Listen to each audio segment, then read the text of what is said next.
My friends, I am a visual learner, and I am assuming that many of you are visual learners as well. And so today I am taking you to school with a little Clean with Confidence demonstration. In this video I will be demonstrating how to use a mop properly. The kind of mop we'll be using?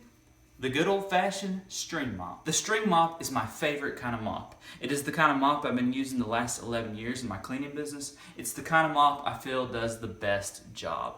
The kind of floors we're going to be mopping today is just a regular old ceramic tile floor. Now, how you're going to mop your floors is going to depend on the degree of dirtiness of the floor. You're either going to go with a level 1 cleaning or you're going to go with a level 2 cleaning. The first thing I'm going to demonstrate is how to do the level 1 cleaning. The level 1 cleaning is for floors that aren't very dirty, floors that get mopped regularly, floors with minimal traffic.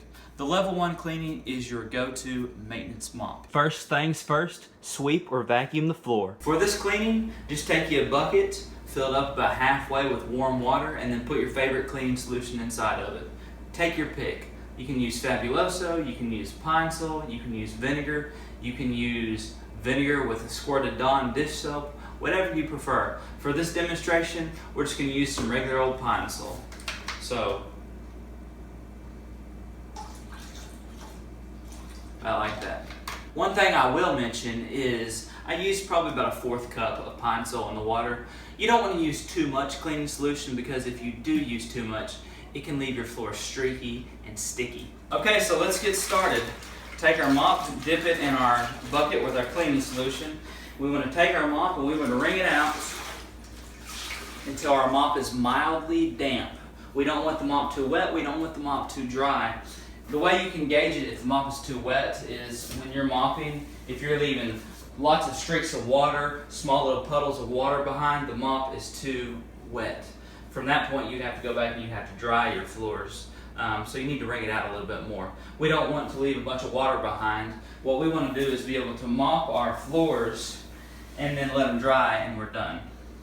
So we're going to work from here back to the doorway. And we always want to put our bucket behind us when we're mopping. So put it back here.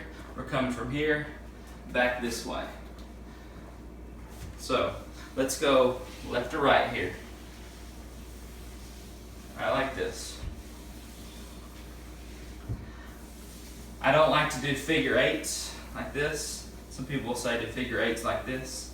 I don't like it because I feel like you miss little circles on the sides. I like to go straight left, straight right. Straight left, straight right. Take your mop, you get up against the edge. Counters here, baseboards. Alright? Just like this.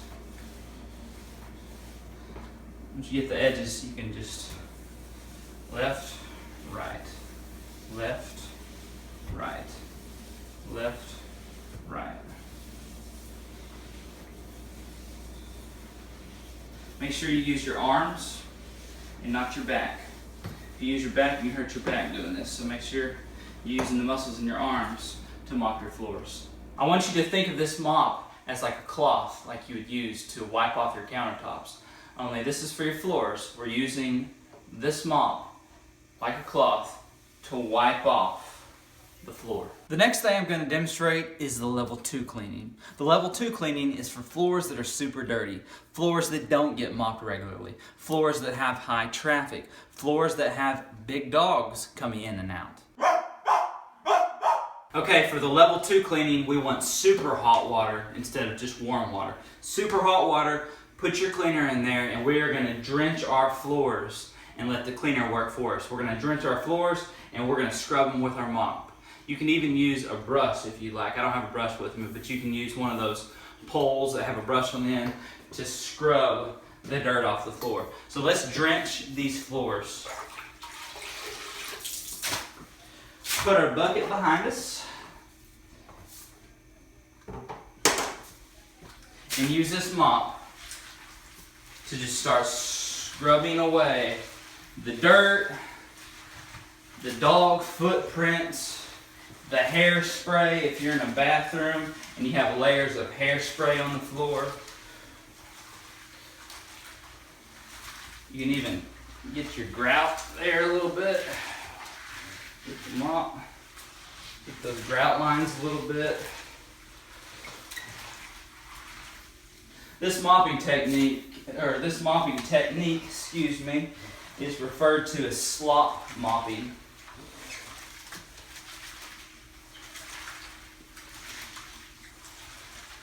And we're just scrubbing. If you see something on the floor, just do like this with your mop, or you can take your foot and do that.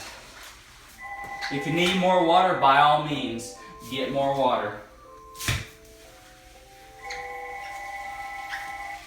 The phone is not a sound effect, it's just an extra added bonus to this video. For the second part of this step, what we're going to do is we need to dry our floors. We need to go around and collect all the dirty water from the floor. The way we're going to do it is we got to take our mop and we got to wring it out as dry as we can get it. Right like this. Get it just as dry as you can get it. We're going to dry these floors.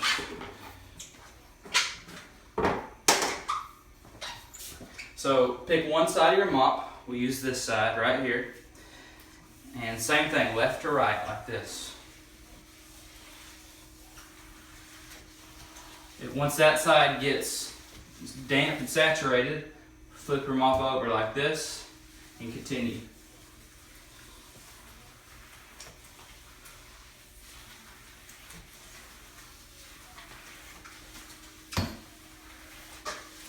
Now, if you have a big floor or they're extremely filthy, you may need several buckets of water.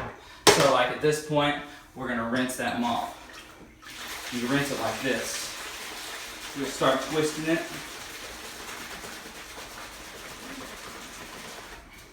And then what we would do is we would wring it out again and continue.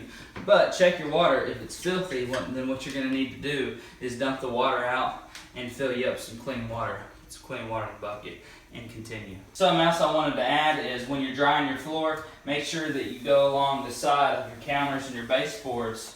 Otherwise, you're going to leave a big slop of dirty water that's going to turn black just right along the edge. So make sure you dry up by the counters, by the baseboards. A couple of things I want to mention is you don't want to use the techniques I've demonstrated in this video on hardwood floors. This video is specifically for ceramic tile, vinyl, linoleum, your basic kitchen, bathroom, entryway type floors. I'm actually going to make a separate video on how to clean and mop hardwood floors, and when I do, I'll put the link down in the video description box to this video. The second thing I want to mention is it's very important that your grout lines are sealed. As you saw from the video, we were mopping ceramic tile with grout lines. Well, if they're not sealed, then every time you mop, those grout lines are just going to absorb that mop water like a sponge, leaving you with stinky, black, moldy grout lines. Luckily, I have a video for that. I will leave a link down in the video description box to that video where I explain how to properly seal your grout. So that's it. That's how to properly mop your floors. If you like this video, leave me a comment down below. I love to hear from you guys. Follow me on Facebook, and as Mr. Fuzzball here would say, a clean floor is a dream floor. Wonder what he means by that. I know what he means.